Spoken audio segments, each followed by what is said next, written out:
छटी निर्वाचन में खर्च होईछि 88 कोटी टंका। निजर बयान को नहीं एबे चर्चा रे अछंती बीजेडी नेता प्रभात रंजन विश्वाल। चिटफंड केस रे अभियुक्त हेबा परे लगातार 2टी निर्वाचन रे तांको मिलिलानी दलीय टिकेट। तेबे चलित थर तांको पुओ को टिकेट मिलिबा दिन ही तांकर एक ऑडियो क्लिप को वायरल करथिले अन्य जणे टिकेट दाबीदार। उक्त ऑडियो रे दलीय नेता बबी दास एवं तत्कालीन क्षमता केन्द्र पांड्यान को नहीं रहितिला आपत्तिजनक टिप्पणी।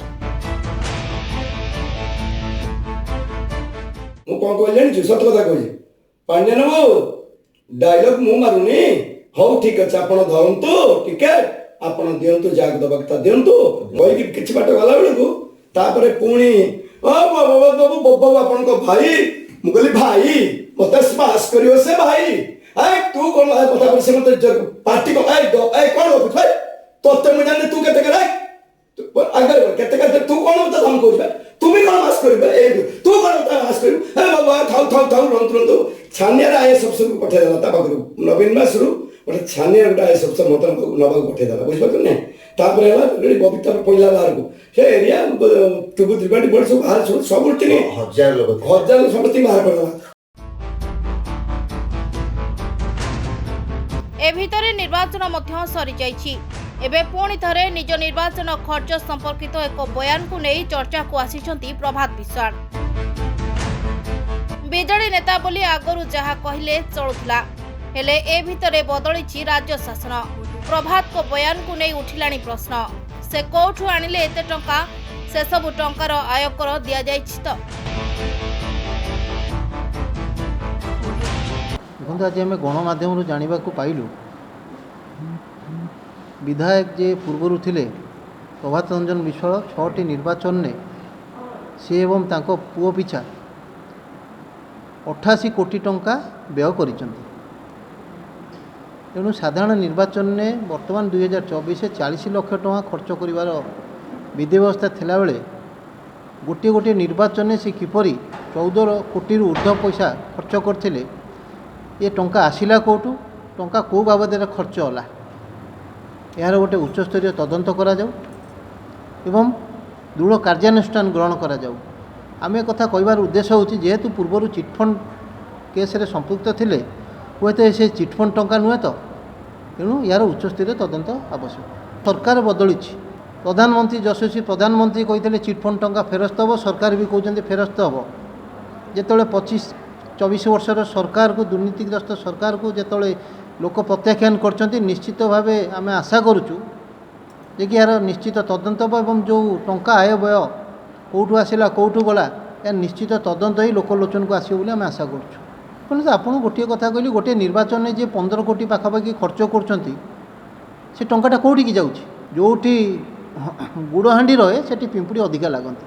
आपण मैंने चिंता करूँ गोटे निर्वाचन में हाराहारी 15 कोटी टंका पाखापाखि खर्च करुँच निर्वाचन कमिशन पर्यवेक्षक नियुक्ति करथिले पर्यवेक्षक तांको रिपोर्ट दियंतु केते टंका खर्च करा जायछि जेतेबेले आपण एठी रिपोर्ट आमे देखौछु जेतेबेले 2013-14 रे देखंतु एठी 2013-14 रे सौभिक विश्वाल को इनकम किछि नथिला से जाकी दर्शाइछंती 2014-18 थिला 19,24,000 टंका बर्तमान एते टंका आसिला कोठ आ खर्च होला केमिति आमे तो दाबी करछु जे आपण मानो मध्य रे माध्यम दाबी करछु जे कि आयकर विभाग जो अर्थनैतिक कारबार जो विभाग अच्छी निर्वाचन कमिशन एवं राज्य सरकार या निश्चित तदंत करियो बोली आमे आशा रखिछु। जे पूर्वतन विधायक श्री प्रभात रंजन विश्वाल 6 थर साधारण निर्वाचन लड़ी 88 कोटी से खर्च करिसेंती बोली आज गणमाध्यम रे प्रकाश पाइछि।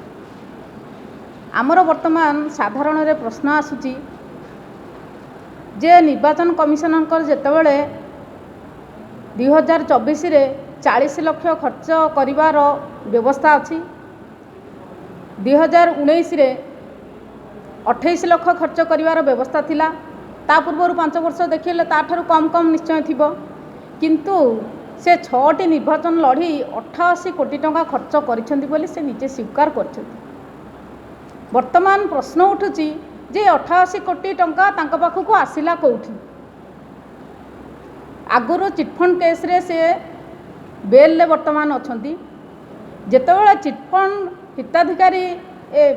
ହିତାଧିକାରୀ ମାନେ ଯେତେବେଳେ ତାଙ୍କର ଟଙ୍କା ସେ ପାଇପାରୁନାହାନ୍ତି, ଏହି ସମୟରେ ଏତେ ବ୍ୟୟବହୁଳ ନିର୍ବାଚନ ଲଢ଼ି ସେ ନିର୍ବାଚନ ଜିତୁଛନ୍ତି, ତାହା ଏଥିରୁ ପ୍ରମାଣ ହେଉଛି ଯେ ସେ ଭୋଟରମାନଙ୍କୁ ପ୍ରଲୋଭିତ କରି ବା ଅତ୍ୟଧିକ ପଇସା ଖର୍ଚ୍ଚ କରି ସେ ଇଲେକ୍ସନ୍ ଲଢ଼ିଛନ୍ତି ଏବଂ ଜିତିଛନ୍ତି।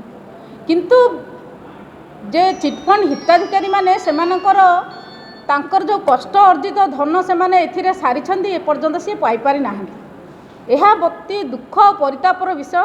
ଆପଣମାନଙ୍କ ମାଧ୍ୟମରେ ଆମେ ସରକାରକୁ ଏବଂ ଜନସାଧାରଣରେ ଜଣାଇବାକୁ ଚାହୁଁଛୁ ଯେ ଏତେ ବ୍ୟୟବହୁଳ ଇଲେକ୍ସନ୍ ଲଢ଼ି ପଇସା ଖର୍ଚ୍ଚ କରୁଥିଲା ବେଳେ ସାଧାରଣ ହିତାଧିକାରୀଟିଏ କାହିଁକି ତାଙ୍କ ପଇସା ପାଇପାରିଲେ ନାହିଁ। ତେଣୁ ଏଥିରୁ ଜଣାପଡ଼ୁଛି ଯେ ଯେଉଁ ଚିଟଫଣ୍ଡ କେସ୍ ଶ୍ରୀ ପ୍ରଭାତ ରଞ୍ଜନ ବିଶ୍ୱାଳଙ୍କ ନାଁରେ ଲାଗିଛି ତାହା ପ୍ରକୃତରେ ସତ କଥା ଯେ ଏଇ ଚିଟଫଣ୍ଡ ପଇସାରେ ଇଲେକ୍ସନ୍ ସେ ଲଢ଼ିଛନ୍ତି। ହେଉଛି ଯେ ଆମର ଉଚ୍ଚ କର୍ତ୍ତୃପକ୍ଷ ୟା ଉପରେ ଗୋଟେ ଦୃଢ଼ କାର୍ଯ୍ୟାନୁଷ୍ଠାନ ନିଆଯାଉ ଏବଂ ଏଇ ଯେଉଁ ଟଙ୍କା ଖର୍ଚ୍ଚ ହେଇଛି ଏହାର ଗୋଟିଏ ତଦନ୍ତ କରାଯାଉ ଏବଂ ସତ୍ୟ ସାମ୍ନାକୁ ଆସୁ। ନିଶ୍ଚିତ ମୁଁ ଆପଣମାନଙ୍କ ମାଧ୍ୟମରେ ସରକାରଙ୍କୁ ଜଣାଇବାକୁ ଚାହୁଁଛି, ଏଇ ଯେଉଁ ବର୍ତ୍ତମାନ ଯେଉଁ ଏତେ ଅର୍ଥ ଖର୍ଚ୍ଚ କରାଯାଇଛି ଏହାର ଗୋଟେ ଉପଯୁକ୍ତ ତଦନ୍ତ ହେଉ ଏବଂ ଏଇ ପଇସା କେମିତି ହିତାଧିକାରୀ ପାଖକୁ ଆସିବ ଏବଂ ଆଗକୁ ଯେଉଁ ଇଲେକ୍ସନ୍ ହେବ, ଇଏ ଯେଉଁଭଳି ଗୋଟେ ବ୍ୟୟବହୁଳ ଇଲେକ୍ସନ୍ ହେଇଛି, ଯାହାକି ଆଗରୁ ଥିବା ବିଜେଡ଼ି ସରକାର ଗୋଟେ ଫ୍ରି ଆଣ୍ଡ ଫେୟାର ଇଲେକ୍ସନ୍ ଲଢ଼ିବା ପାଇଁ ସେ ପ୍ରଚାର କରିଥିଲେ, କିନ୍ତୁ ଏଥିରୁ ଜଣାପଡ଼ୁଛି ଆଦୌ ଫ୍ରି ଆଣ୍ଡ ଫେୟାର ଇଲେକ୍ସନ୍ ନୁହଁ। ଇଏ ଗୋଟିଏ ବ୍ୟୟବହୁଳ ଏବଂ ପ୍ରଲୋଭନର ନିର୍ବାଚନ ଥିଲା, ଯେଉଁଥିରେ କି ଅତ୍ୟଧିକ ପଇସା ଖର୍ଚ୍ଚ କରି ଏମାନେ ଇଲେକ୍ସନ୍ ଜିତିଛନ୍ତି।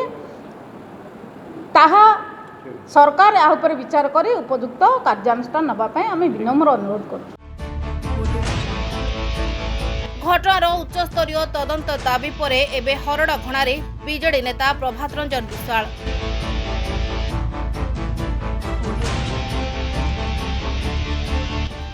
Bureau report, rainbow ମିडिया।